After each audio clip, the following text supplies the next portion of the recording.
You're listening and watching Rashkin Report. I'm your host, Yuri Rashkin, and I'm excited to be joined from the shores of Atlantic Ocean. Uh, Soviet Union's Russia's #1 rock critic, Artemy Troitsky. Welcome back to the program. So good to see you. Uh, Hello, Yuri, and good afternoon or whatever. Good whatever, dear listeners. Exactly. And pardon my clumsy English, of course. You are pardoned. Artemy, the topic of conversation that I would like to discuss with you today is something that is kind of developing in an interesting niche for this channel, and that is Russian secret services, KGB, FSB. There's so many letters, but I'm thinking, or listeners and viewers could be wondering, why am I discussing this topic with rock and music historian and critic and host of his own show on Radio Liberty? But yet there is a connection in a sense that music, rock music, and Soviet Union kind of has a history of being interconnected with secret police and music. So if you could kind of share your experience, that'd be great. Okay, well, if we come to fundamental things, then it has to be said that in democratic countries like the USA and Canada and UK, Western Europe, and so on, most of culture, and I think the whole of so-called pop culture, have been always totally separated or almost totally separated from the state. The state never actively supported artists. They never invested money in them. You know, this was all, be it recording industry or Hollywood movies or, all things of this kind.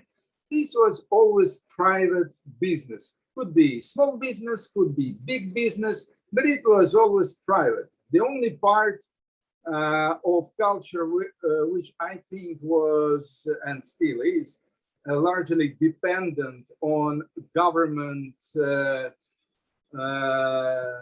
deeds is academic culture. I mean, opera and ballet and big art museums and symphony orchestras and so on. They get grants, they get all kinds of support, financial support, first of all, from the state. In the Soviet Union and in all kinds of totalitarian and authoritarian countries, culture has always been in the focus of state interest because it was always considered by the state as a very important tool of the so-called ideological work. So, of course, in the Soviet Union, we've had the Department of Culture at ЦК KPSS, the Central Committee of the Communist Party, which was actually the organ which ran the whole country, with Politburo on the very top of it. Then we've had the Ministry of Culture, which was also almost almighty in the field of all kinds of cultural activities, be it music, visual arts, cinema, theater, whatever. These kind of countries, they're called totalitarian exactly for this reason. They wanted total control over everything. And this total control also meant total control of the artistic and cultural life and atmosphere in the country. And indeed, there's been a lot of dogmas introduced by the state. Like in the Soviet Union, first of all, there was the famous or infamous concept of socialistic realism, the socialist realism. which meant first socialist, i.e. soaked and driven by socialist and communist ideas. B, realism. Realism means means realism, and all deviations from this were considered ideologically, culturally, and spiritually harmful. Be it anti-Soviet deviations and capitalist propaganda, or just being non-realistic. So many art forms, many art concepts of the 20th century, like expressionism, surrealism, and so on, symbolism, whatever, abstract painting and so on, which indeed were not realistic at all, they've been also considered ideologically harmful. Now, these were the basics. And if we take the example of rock music, then it was a very scandalous matter from the very beginning, because rock and roll, of course, was invented and created and promoted in America, later Britain with the Beatles, and so on. So from the very beginning, rock music was considered an ideologically decadent and harmful invention. There were even articles in the Soviet press claiming that organizations like the CIA or MI5 and so on, that they've been promoting rock music and pushing it eastwards to the Soviet Union in order to disorganize Soviet youth, in order to apply chaos in their young minds. So indeed, rock music not from the very beginning. In the very beginning, it was simply sort of under the radar of KGB and so on, because in the 60s it was purely like a grassroots movement, garage bands, student bands, which only played at small student parties, in little cafes and so on. So it wasn't really feasible. But starting from the late 70s and especially in the early 80s, the authorities, they suddenly found out that there is some kind of dangerous monster living inside this musical underground. And this was because of several things. First, because the band started to sing in Russian instead of singing in English, which was, of course, the first wave of Russian rock bands. And when they sang songs in their native tongues, these songs were self-written, and indeed they were very much unlike the kind of official young communist pop songs which were promoted by the state and always on radio and TV and so on. The bands, like Machine Времени, Time Machine, or Aquarium, they sang about drugs, they sang about sex, they sang about alienation, and all this was, of course, absolutely unacceptable by the official Soviet cultural doctrine. So this was one thing. Another thing, which was in a way even more dangerous, is that this underground rock movement has created a huge network of underground illegal home taping. Because all classic Soviet rock bands, they were never on TV, never on radio. We've had a state monopoly, a record label called Melodia. So of course they were also not on record, but the kids, they found their own tricky ways to distribute this music, and this was home taping, and at least in the first half of the 80s, this was a huge phenomenon in the Soviet Union, and this, of course, was really dangerous for the state, because like in the 60s and the 70s, they had samizdat, the home copying of works by Solzhenitsyn, Aksionov, and other dissident writers. And here, again, the same thing, but on a much bigger scale. I mean, in samizdat, you could only, type like 10 copies. Here, in every family, there was a tape machine, and there were underground professionals called pisateli, or writers or recorders, who had dozens of magnetophones at their homes, and they've been rolling around the clock, making these recordings, which was later sent from Moscow and Leningrad to all Soviet cities. And this was also quite a successful commercial venture, because they didn't do it for free, of course. So because of all that, KGB became strongly interested in this phenomenon, and tried very hard, and partly successful, simply to destroy it.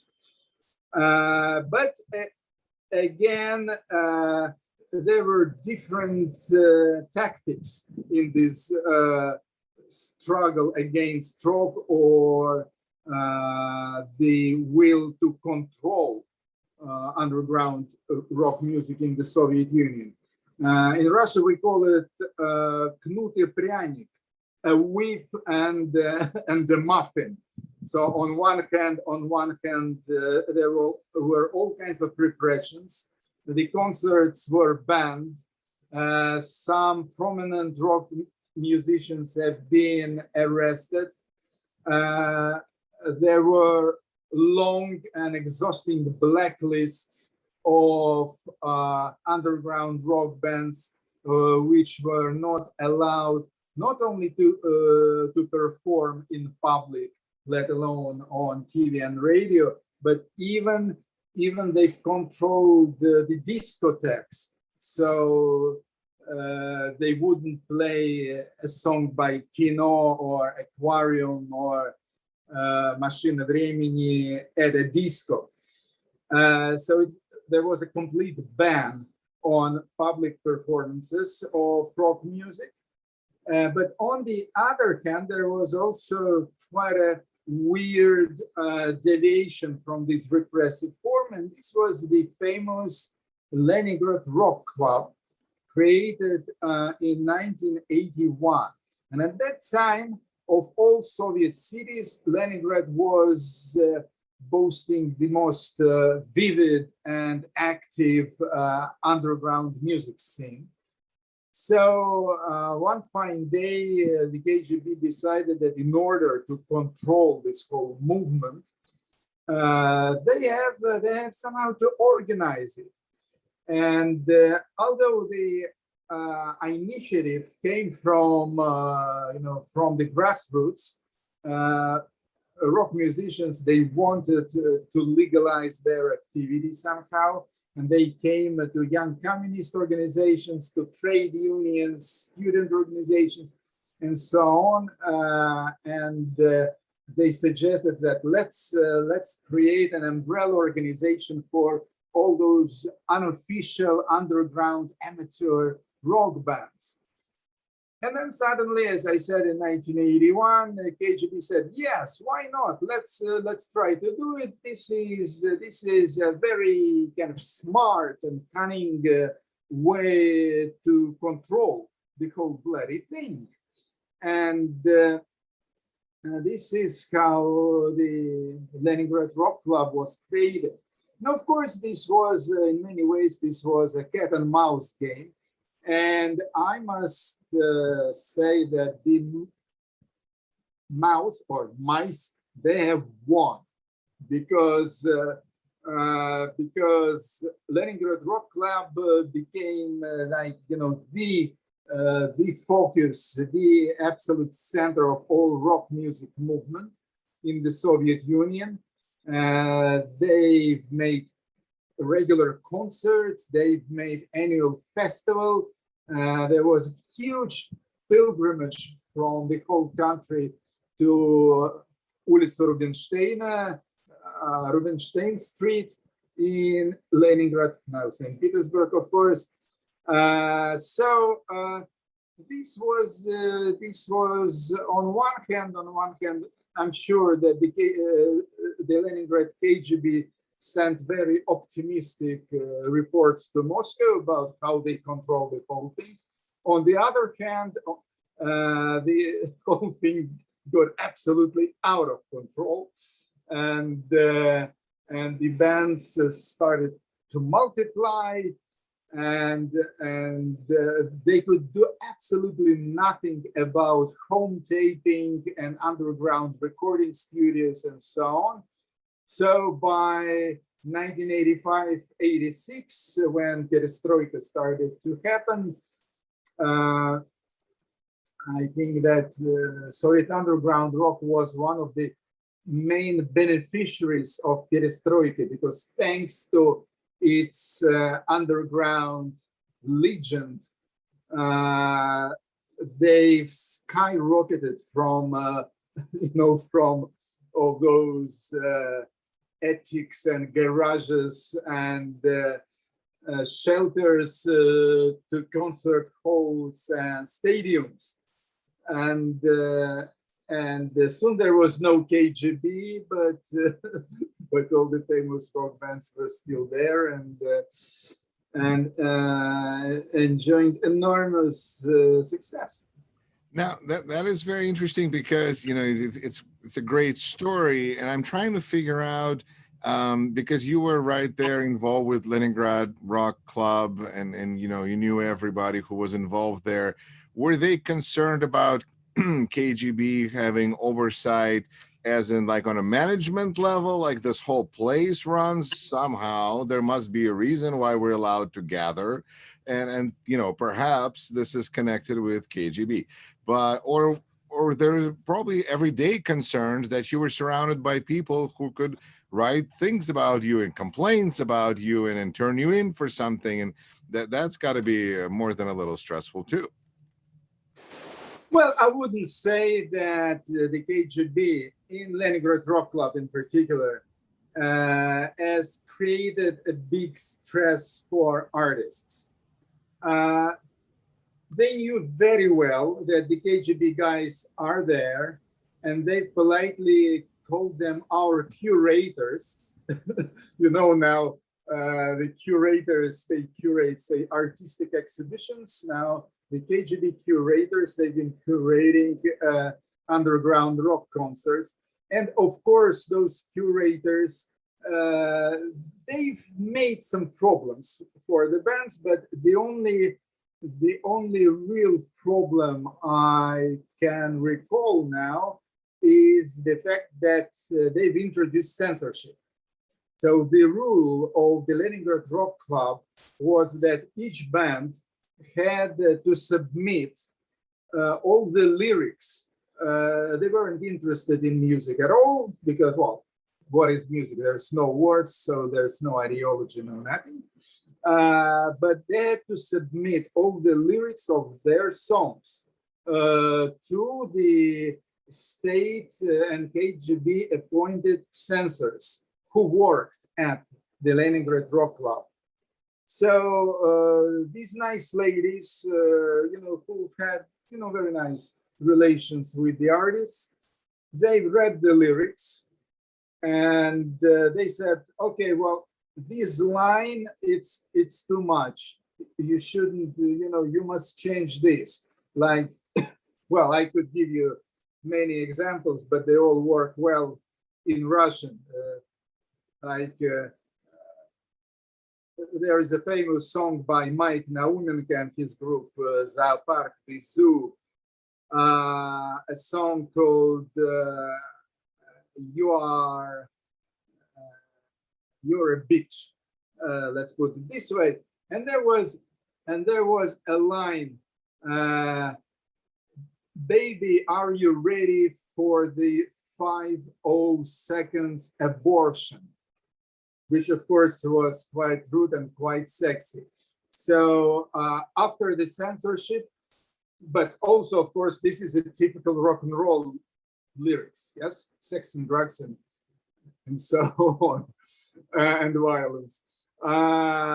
So after the censorship, he had to sing in concerts, hey baby, you are breaking all the records. Which was, of course, much more polite. And there were hundreds of cases like this. But for every artist, the most important thing is to write and to perform and to see the audience before them.